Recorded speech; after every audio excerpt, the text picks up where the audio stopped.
আসসালামু আলাইকুম। আমার হাতে যে আইটেল মোবাইলটি দেখতে পাচ্ছেন, এই মোবাইলটি চার্জে লাগালে মোবাইলটিতে সর্বোচ্চ 10 থেকে 15 সেকেন্ড চার্জ হয় দেখায়, তারপরে চার্জ দেখানো স্টপ হয়ে যায়, মানে চার্জ নেওয়া বন্ধ হয়ে যায়। একটি আওয়াজ দিয়ে চার্জ নেওয়া বন্ধ হয়ে যায়। দেখতে পাচ্ছেন মোবাইলটিতে কিন্তু চার্জ হচ্ছে। এখন কিন্তু একটা আওয়াজ দিয়েছে, আওয়াজ দিয়ে কিন্তু চার্জ হওয়াটা বন্ধ হয়ে গিয়েছে। তো আমি আবার লাগিয়ে আপনাদেরকে দেখাই সমস্যাটা। যারা বাটন মোবাইলের কাজ করেন তারা কিন্তু এই সমস্যাটা সবসময়ই পাবেন। তো দেখতে পাচ্ছেন আমি আবার চার্জার কানেক্ট করলাম। চার্জার কানেক্ট করার সাথে সাথে দেখাচ্ছে যে চার্জ হচ্ছে কিন্তু সর্বোচ্চ 10 সেকেন্ড দেখবেন চার্জ হবে, তারপর চার্জ নেওয়া বন্ধ হয়ে যাবে। একটি আওয়াজ দিয়ে চার্জ নেওয়া বন্ধ হয়ে যাবে। দেখতে পাচ্ছেন চার্জ নেওয়া বন্ধ হবে অল্প কিছুক্ষণ। এই চার্জ নেওয়া কিন্তু বন্ধ হয়ে গিয়েছে, একটা আওয়াজ দিয়ে চার্জ নেওয়া বন্ধ হয়ে যায়। তো এই সমস্যাটি কেন হয় তা আজকে সমস্যাটি সমাধান করে দেখাবো এবং কী কারণে এই সমস্যাটি হয় তা নিয়ে বিস্তারিত আলোচনা করব। তো এখন আগে আমি ব্যাটারিটি পরিবর্তন করে দেখব। অনেক সময় ব্যাটারির সমস্যার কারণেও ব্যাটারিতে চার্জ জমা হয় না। তো এখন আমি মোবাইলটি খুলে আরেকটি ব্যাটারি লাগিয়ে দেখব যে ওই ব্যাটারিতে চার্জ জমা হয় কিনা, বা এখন যে সমস্যাটি দেখা দিচ্ছে সেই সমস্যাটি থাকে কিনা। দেখতে পাচ্ছেন আমি নতুন আরেকটি ব্যাটারি লাগাচ্ছি মোবাইলটার মধ্যে। তো এখন ওই ব্যাটারিটি এখন আমি মোবাইলটিতে চার্জার কানেক্ট করে দেখব যে মোবাইলটি চার্জ নেয় কিনা, বা আবার আগের সমস্যাটি কিছুক্ষণ চার্জ নিয়ে বন্ধ হয়ে যায় সেই সমস্যাটি দেখা দেয় কিনা। দেখতে পাচ্ছেন আমি চার্জার কানেক্ট করলাম, চার্জ হচ্ছে দেখাচ্ছে। এখন দেখব যে চার্জ হয় কিনা। চার্জ হচ্ছে, যদি সমস্যাটি থাকে তাহলে অল্প কিছুক্ষণের মধ্যে আওয়াজ দিয়ে চার্জ নেওয়া বন্ধ হয়ে যাবে। দেখতে পাচ্ছেন চার্জ নেওয়া কিন্তু বন্ধ হয়ে গিয়েছে এবং এই ব্যাটারিটি হয়তো চার্জ একদম কম, সেই কারণে মোবাইলটি বন্ধ হয়ে গিয়েছে চার্জার খোলার সাথে সাথে। তো এখন আমি মোবাইলটি চালু করে আবার দেখতে পাচ্ছেন চার্জার কানেক্ট করলাম, চার্জ হচ্ছে দেখাচ্ছে। তো অল্প কিছুক্ষণের মধ্যেই দেখবেন যে এই সমস্যাটি দেখা দিবে।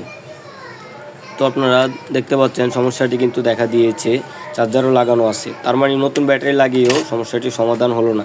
তো এখন আমি মোবাইলটি খুলবো, মোবাইলটি খুলে তারপর আমি এই সমস্যাটি কেন হয় তার সমাধান করে দেখাবো। এই সমস্যাটি হয় মূলত ব্যাটারি বিএসআই লাইন মিসিং হলে। ব্যাটারি বিএসআই লাইন মিসিং হলে অনেক মোবাইল চার্জ হয় না, ব্যাটারিতে চার্জ জমা হয় না, অল্প কিছুক্ষণ চার্জ নিয়ে চার্জ হওয়া বন্ধ হয়ে যায়।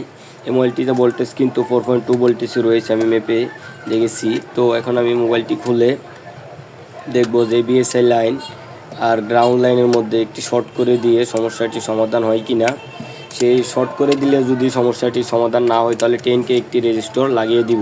তো যেসব নতুন টেকনিশিয়ান বাইরে মোবাইল সার্ভিসিংয়ের কাজ করতেছেন বা কাজ শিখতেছেন তারা চাইলে আমার হোয়াটসঅ্যাপ গ্রুপে অ্যাড হতে পারেন। আমার হোয়াটসঅ্যাপ গ্রুপে যদি আপনারা অ্যাড হন তাহলে মোবাইল সার্ভিসিংয়ের অনেক কিছু শিখতে পারবেন এবং বিভিন্ন ধরনের পিডিএফ ফাইল থেকে শুরু করে আপনারা বিভিন্ন কমন ডিসপ্লে, বিভিন্ন কম্পোনেন্টের পিডিএফ ফাইল সব কিছুই আমার হোয়াটসঅ্যাপ গ্রুপে আপনারা ফ্রিতেই পাবেন। তো আপনারা আমার হোয়াটসঅ্যাপ গ্রুপে অ্যাড হতে পারেন।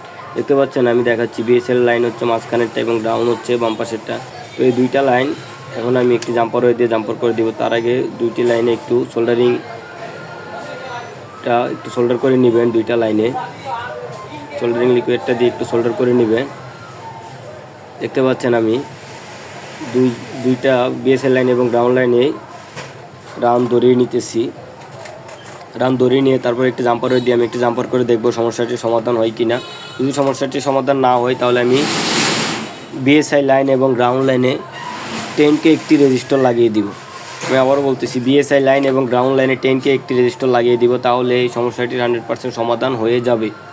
তো এখন আমি একটি জাম্পার ওয়্যার নিলাম। জাম্পার ওয়্যার নিয়ে এখন আমি বিএসআই লাইন এবং গ্রাউন্ড লাইন জাম্পার করে দিতেছি। আপনারা দেখতে থাকেন আমি কীভাবে জাম্পারটি করতেছি। আপনারাও ঠিক বিএসআই লাইন এবং গ্রাউন্ড লাইনে সুন্দর করে একটি জাম্পার করে দিবেন। আর যেসব টেকনিশিয়ান বাইরে ইউটিউব থেকে আমার ভিডিওগুলো দেখেন তারা অবশ্যই আমার ভিডিওগুলো লাইক করবেন এবং শেয়ার করবেন এবং সুন্দর একটি কমেন্ট করবেন। এবং যারা টিকটক থেকে আমার ইউটিউব চ্যানেলে ভিডিওগুলো দেখেন তারা অবশ্যই ইউটিউবে ঢুকে আমার চ্যানেলটি সাবস্ক্রাইব করবেন। কারণ আপনারা যদি আমার চ্যানেলটি সাবস্ক্রাইব করেন এবং ভিডিওতে লাইক কমেন্ট শেয়ার করেন তাহলে আমি বিভিন্ন শিক্ষণীয় ভিডিও আপনাদের মাঝে উপস্থাপন করব, যাতে আপনারা আমার ভিডিওগুলো দেখে মোবাইল সার্ভিসিংয়ের কাজ একটু হলেও শিখতে পারেন বা আমার ভিডিওগুলো যদি আপনাদের কোনো উপকারে আসে। সে কারণে আপনারা আমার ভিডিওগুলো লাইক করবেন এবং একটি কমেন্ট করবেন, তাহলে আমি ভিডিও করার উৎসাহ পাই। দেখতে পাচ্ছেন আমি বিএসএল এবং গ্রাউন্ড লাইন জাম্পার করে দিয়েছি। এখন আমি মোবাইলটি চালু করব, চালু করে দেখব আমাদের সমস্যাটি রয়েছে কিনা। আপনারা সবাই ভিডিওটি সম্পূর্ণ দেখতে থাকেন, তাহলে আশা করি অনেক কিছু শিখতে পারবেন। কারণ যেসব টেকনিশিয়ান বা মোবাইল সার্ভিসিংয়ের কাজ করেন তারা এই সমস্যাগুলো প্রতিনিয়ত পাবেন। মোবাইল চার্জ হয় না বা ব্যাটারি এরর, ব্যাটারি ফুল, অনেক সমস্যাই দেখা দেয় বাটন মোবাইলে। বিশেষ করে আইটেল মোবাইলগুলোতে অতিরিক্ত সমস্যা দেখা দেয় চার্জিং জনিত।